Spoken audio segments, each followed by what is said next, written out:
Welcome to my channel, my name is Dennis. In this video I'll be working out the total cost of ownership of the LandCruiser Sahara 300 series versus the BMW X5 xDrive 30D. They might cost the same from new, but there's a clear winner between these two when you factor in, the total cost of ownership over 5 years. Now stick around until the end of the video to see where these two cars come in my value leaderboard. I'll briefly explain how I came up with pairing these two cars. I was watching a review on the LandCruiser on a YouTube channel called MattBrandCars. It is a great review, well worth checking out. I'll leave a link in the description below. Matt points out for around the same money you can buy a BMW X5 or an Audi Q8. This got me thinking, I know that they're around the same asking price, but which one would cost more in the long run and by how much? I go into a lot of details in these videos. If this isn't for you, jump ahead at any stage using the progress bar below. Now without further ado, let's jump out of the computer and start going over the figures. For those of you who are new to my channel, I'll quickly go over my spreadsheet.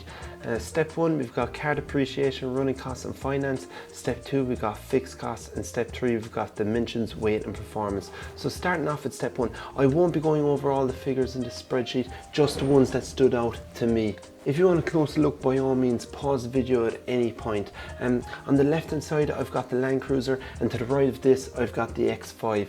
Manufacturer warranty, LandCruiser has 5 years, the X5 has only got 3 years manufacturer's warranty.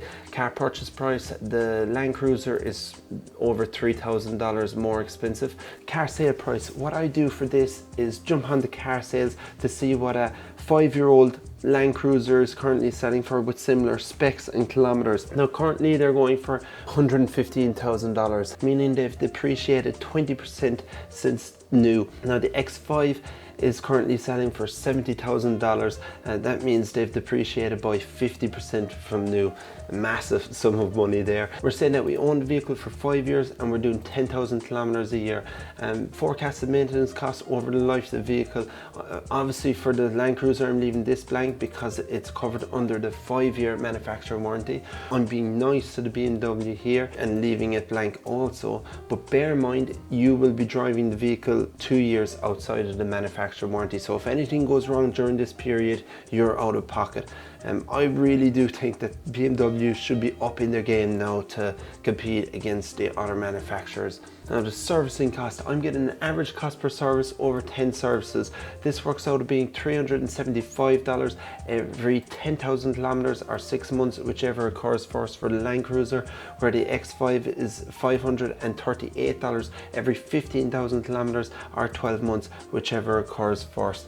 Now it's very hard to get a price per service out of BMW. What I had to do is get the service plan for 5 years and 80,000 kilometers. And seemingly then the car tells you when you should come in for a service. A lot of other manufacturers, all you do is put in the model of the car and how many kilometers you've done, and it'll spit out how much the service will cost you. But BMW, it's like drawing blood from a stone. It's so hard.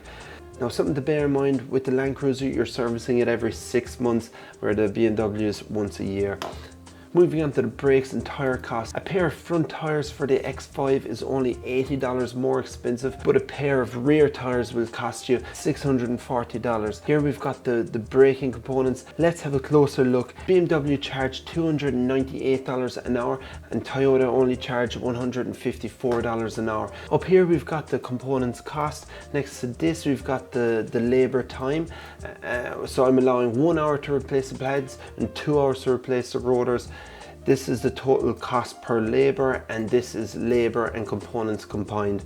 So we see that the BMW is over 2 times more expensive than the Toyota LandCruiser. The battery on the LandCruiser costs almost $2,000 more expensive than the X5. Moving on to finance, we're leaving the opportunity cost blank and we're saying that we're buying the vehicle outright. Moving on to step 2, we've got fixed costs. Cost per year, registration, they're both 6-cylinder, so they're the same cost. And the insurance, the BMW is slightly more expensive. That works out to being only $98.71 more expensive a year. Excess is set at $1,000. Cost per month, leaving this blank, and one-off payments, leaving this blank. Okay, moving on to step 3, we've got dimensions, weight and performance.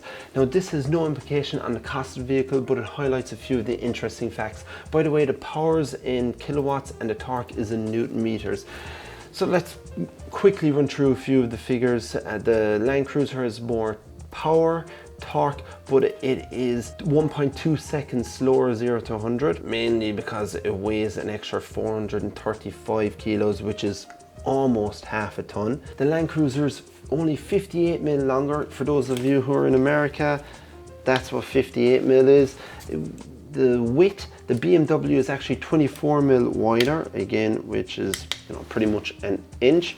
The height, the LandCruiser is 205 millimeters higher, which is pretty much, I think, 8 inches. Now, the moment that we've all been waiting for, the total cost of ownership over these 5 years is, drumroll, $58,873 for the LandCruiser and $98,257 for the X5. So that's a saving of $39,383.74 if you pick the LandCruiser. Not a bad saving if you ask me. Now that works out at being $151.48 a week. If you're finding this video interesting, please give it a like. This will help my video be recommended to more people on YouTube. Now down here we've got the average out-of-pocket cost. This is what will be coming out of your wages every week just to run the vehicle on average. It's not including depreciation. Down here we got the summary of all the costs. See that we're paying more on fuel, servicing, on the LandCruiser, but obviously what really hurts the BMW is that 50% depreciation. Now let's say that we drive 5,000 kilometers a year. That's $151.50 a week saving. And now let's change it to 20,000 kilometers a year. Now that's a $155.56 a week saving. Let's see where these cars come in my value leaderboard.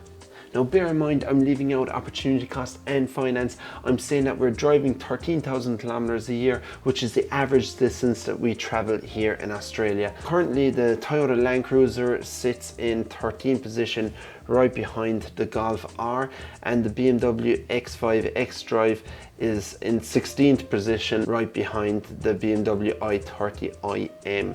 If you want a closer look at the breakdown of any of these cars, by all means check out their video. Everyone's figures will be unique, so if you'd like to put in your own unique details into my spreadsheet, please subscribe. Once I reach 1,000 subscribers, I'll make this available for download. If you'd like to see another video like this one, click here, and thanks for watching.